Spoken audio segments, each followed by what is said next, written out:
Bom dia, meus queridos. Como vocês estão? Eu creio que vocês estão bem, eu também estou bem. Então, hoje na nossa aula de história, nós vamos dar continuidade ao nosso tema, não é que é as grandes navegações. Hoje nós vamos estudar dentro desse tema as sociedades africanas. Lembrando que nós vamos fazer o estudo de maneira de leitura interpretativa, sempre buscando ler e compreender o que nós estamos estudando. Ok, meus amores? Então vamos lá, vamos dar primeiramente continuidade à construção do nosso hábito. Que hábito é esse, professora? Se coloque no lugar silencioso, confortável, com o seu material à mão. Isso vai ajudar bastante você. Você vai fundamentar a sua videoaula, ok? Se necessário for, sublinhe, escreva, circule. Isso tudo vai te ajudar a construir o teu conhecimento. Tá bom, meus queridos? Vamos lá? As sociedades africanas. No século XV, ao navegar pela costa da África, os portugueses entraram em contato com diversos povos que habitaram a região. Ou seja, eu disse lá no início que nós estamos estudando as sociedades africanas dentro do contexto das grandes navegações. Vimos também que os portugueses e os espanhóis foram dos países os primeiros a se lançar nas grandes navegações. Eles tinham fatores que fizeram com que eles eles fossem os pioneiros nas grandes navegações.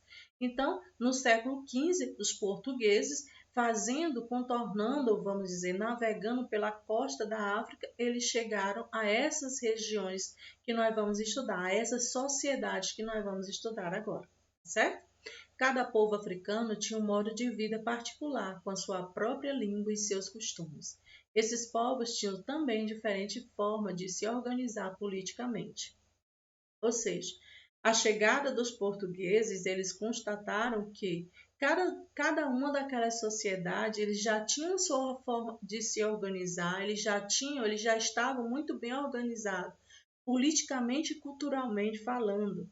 E eles percebiam isso, eles conseguiam visualizar a organização social, a organização política e até a organização econômica dessa sociedade. Alguns eram nômades, ou seja, não tinham moradia fixa e viviam se mudando de lugar para lugar. Nós vimos isso lá no início do nosso conteúdo, que é nomadismo, não é? Outros se reuniam em pequenas aldeias familiares, sob a liderança de um rei ou rainha, de acordo com os costumes de cada povo. Além disso, havia grandes impérios, com governo centralizado que dominava vários povos e grandes extensões de terra. Conheça as características de três povos africanos do século XV. Vamos lá? Vamos lá. Os bereberes eram um povo nômade que habitava a região do deserto do Saara. Eles formavam caravanas e percorriam o deserto praticando o comércio, conectando regiões ao norte e ao sul do Saara. Olha só, conectando, não é? Nós aqui estamos falando do século XV, já utilizando uma palavra assim bem nova, conectando, fazendo a ligação entre esses povos, né? E os mandigas formaram o Império Mali, unidade política que dominou uma extensa área do oeste da África, que incluía vários povos. Eles construíam diversos centros religiosos conhecidos como mesquita. Muito bem. E os iorubás formavam aldeias lideradas por um chefe. Esse líder submetia-se a um rei, conhecido como Oni.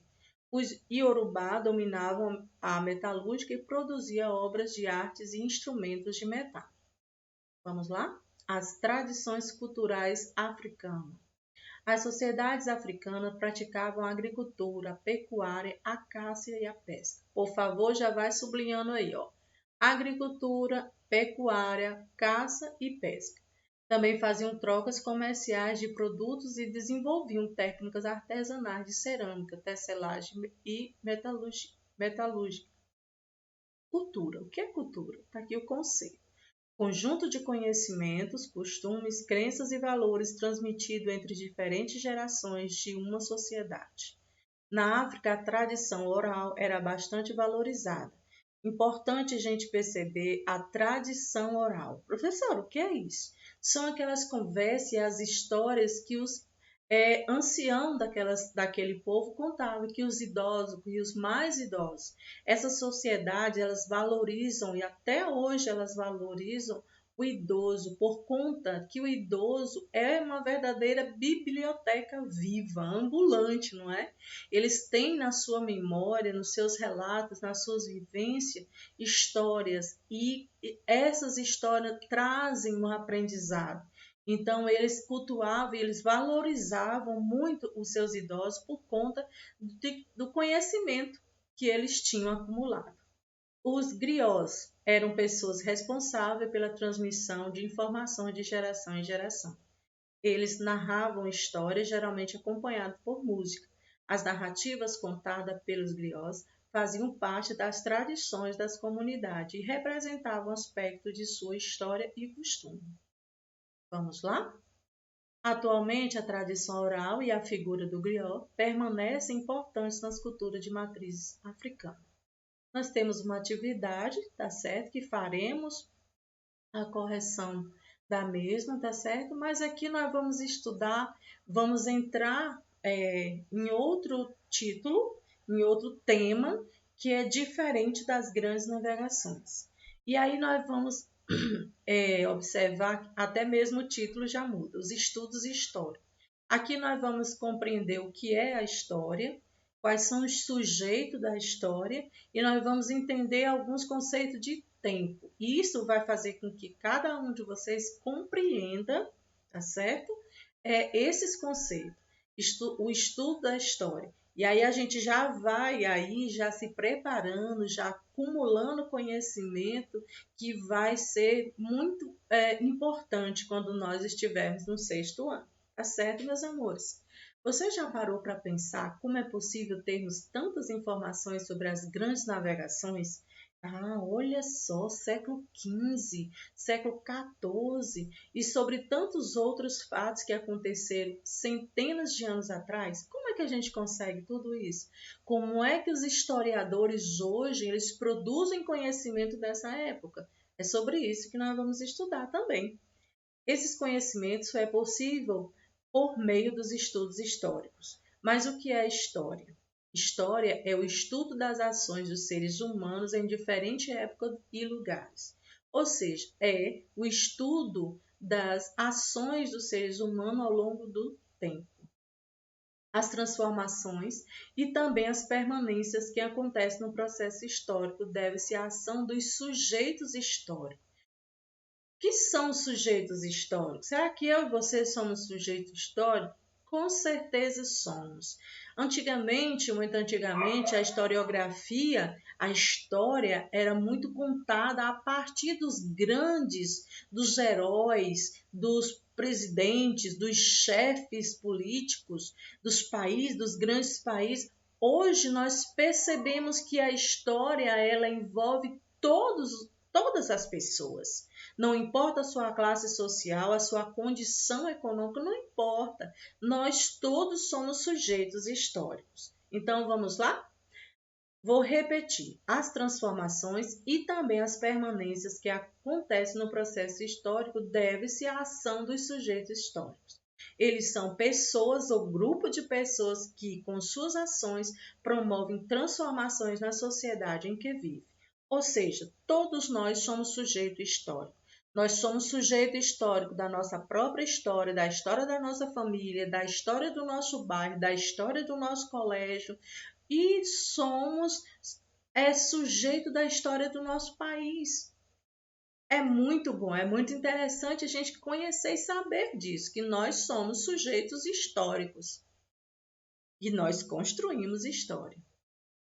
Para estudarmos fatos que aconteceram no passado, utilizamos as fontes históricas. O que são fontes históricas?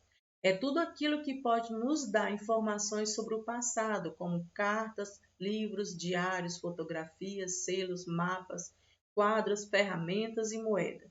Tudo isso são fontes históricas, assim também como as pinturas rupestres, como os utensílios domésticos utilizados lá na pré-história. Tudo isso são fontes históricas que são analisadas, que são interpretadas e elas nos dão informação do passado. Ok, meus amores? E existem vários tipos de fontes escritas, fontes orais, fontes visuais, fontes sonoras. Posteriormente, nós vamos estudar sobre esses tipos de fonte, ok? Vamos continuar? O tempo histórico. Lembra lá no começo eu falei que nós iríamos ter essa noção do tempo. É muito importante nós sabermos essa noção de tempo que vai nos fundamentar na compreensão da própria história, não é? Estudar história sem ter essa compreensão de tempo é mais complicado. Então vamos lá, o tempo histórico. O tempo é elemento central nos estudos históricos, porém há diferença entre o tempo da natureza e o tempo histórico. O tempo da natureza é o que transcorre independentemente de nossa vontade. Ele pode ser percebido, por exemplo, pelo decorrer dos dias, pelo envelhecimento das pessoas, pelas fases lunar, não é verdade? Pelas estações do ano. O tempo histórico ele é marcado pelos movimentos naturais, que independe da ação do homem. Isso é muito interessante nós entendermos. O tempo da natureza, ele fala das sociedades, das pessoas, das coisas, da natureza de uma maneira diferente que o tempo histórico. O tempo da natureza independe da vontade do ser humano. Vamos conhecer o conceito de tempo histórico. Vamos lá? O tempo histórico, por sua vez, é caracterizado pelas transformações e também pelas permanências que ocorrem na sociedade. E aqui está o tempo que depende da vontade do ser humano. Ou seja, nós vamos conhecer o tempo das grandes transformações, das grandes descobertas essas e transformações essas, que quem produz é o ser humano. Entendido, meus amores? Ao estudar história, você vai perceber que existe época em que muitas transformações ocorreram rapidamente e outras em que as coisas se modificam lentamente. Vejam quantas transformações ocorreram em uma avenida na cidade de São Paulo em cerca de 100 anos. Vamos lá para as imagens? Avenida Paulista, na cidade de São Paulo, 1911. Olha só a diferença. Avenida Paulista, 1911.